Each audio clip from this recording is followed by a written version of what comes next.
Hello there. The corrupt overlords in the Netherlands and the Brussels elites are getting desperate as they try to bribe Dutch farmers to walk away from their farms and from farming for good.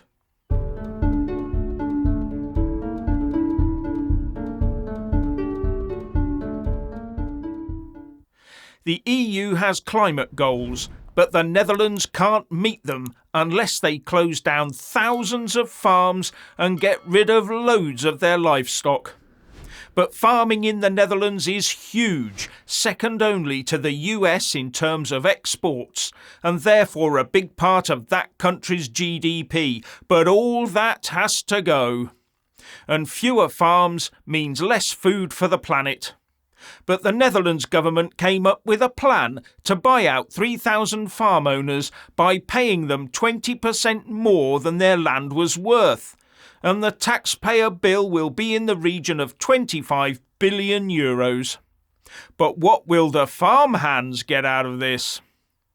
But get this, as part of the deal, the farmers would not be able to ever farm anywhere in the EU again.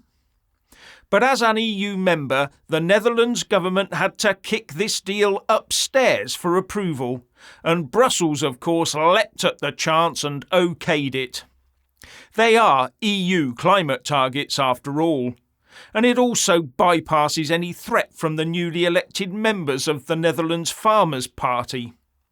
The EU, it seems, wants less good food produced within its own borders.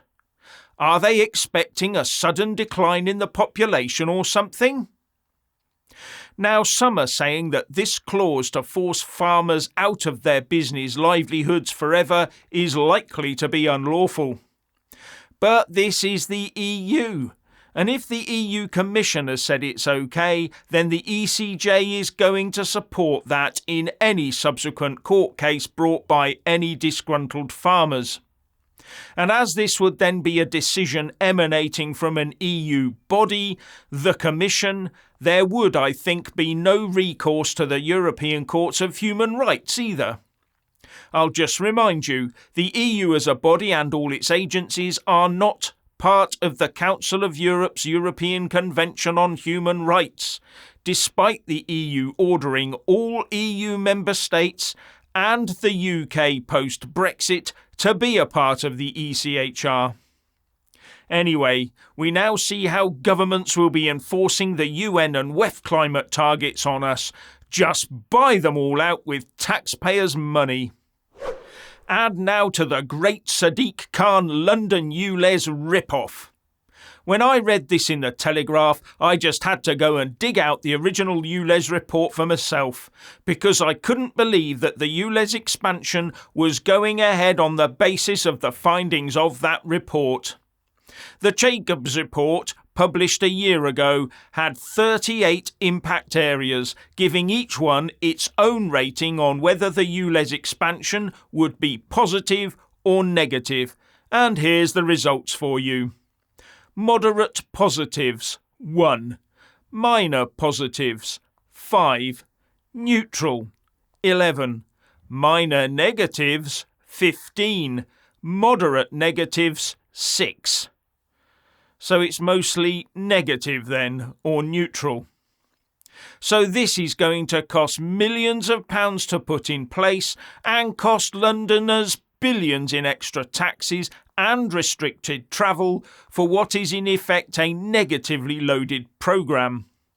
This report spells out that the ULEZ expansion will have a negligible effect on reducing carbon emissions, but will impose a disproportionate financial impact on the disabled, pregnant women and anyone with a low income.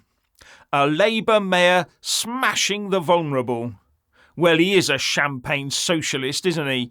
And don't forget Khan's gas-guzzling Range Rovers and the suspected parking on double yellow lines the other day when he went to a restaurant, something I talked about a couple of days ago.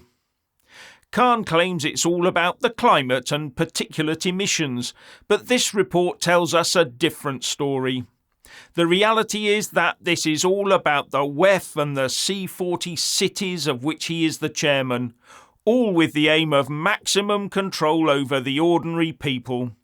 The only way to reject this evil control is to get rid of Khan at next year's election and make sure you do not vote for anyone other than those who guarantee they will dismantle this controlling monstrosity as soon as they get into office. And remember that whatever they say, the Tories are as wedded to net zero as Labour is. Watch them carefully, because as they say, never trust a Tory. And things are getting tasty in US politics right now, with a bombshell allegation against Biden. Nigel Farage says that his mate Donald Trump, who is in Scotland at one of his golf course venues, is set to retake the White House from Joe Biden, but only if he can get his big message across. But there is a scandal developing back in the US that might deal a hefty blow against Biden. Republican Senator Chuck Grassley and Representative James Comer, in their positions on committees, are demanding that the FBI produces an unclassified record, a Form 1023, alleging a criminal scheme involving then Vice President Joe Biden and a foreign national. We believe the FBI possess an unclassified internal document that includes very serious and detailed allegations implicating the current President of the United States, said Grassley. And the US House Oversight website says that the Oversight Committee, of which James Comer is the chairman, revealed one deal that resulted in several members of the Biden family and their companies receiving over $1 million in more than 15 incremental payments from a Chinese company through a third party. Whoa, things are getting interesting. Both Trump and Biden potentially in the dock? Richard.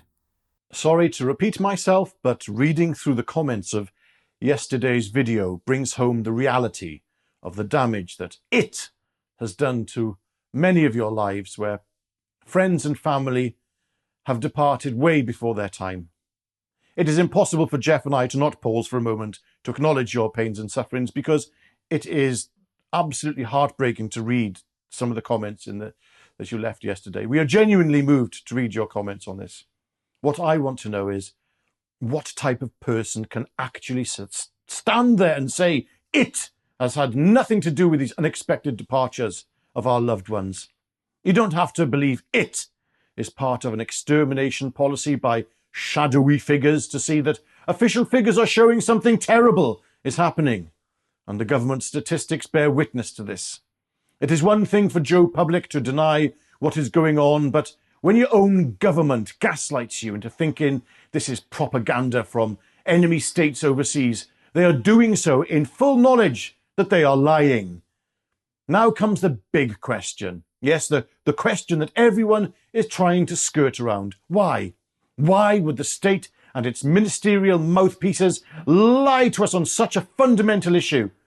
To cover their own backs? Maybe, but then ask yourself, why would such terrible things be invented in the first place and given to everyone? Why would anyone want to see such suffering in order to what? Reduce our numbers? There are other ways to reduce our numbers, as has been tried in China through population control, birth control, rather I should say.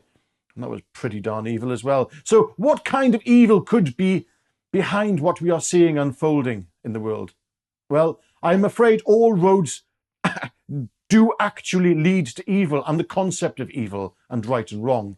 We live in a world where traditional values and morals and the very value of human life itself are being shrugged off as regressive thinking. And we stand before evil. And how we react to evil is another question entirely, but I'll go into that at a later date. Anyway, you lot, what do you think of the points raised in today's video? And leave your thoughts in the comment section below for Jeff and I to read, and for your own debates as well, of course. There's a great little community growing there, so please go over to our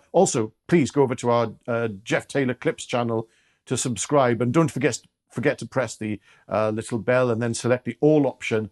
And also please check that you have selected the all option on this channel. I have to go through this. You get the option for it when you press the little bell, but don't accidentally unsubscribe by pressing it repeatedly, you naughty things.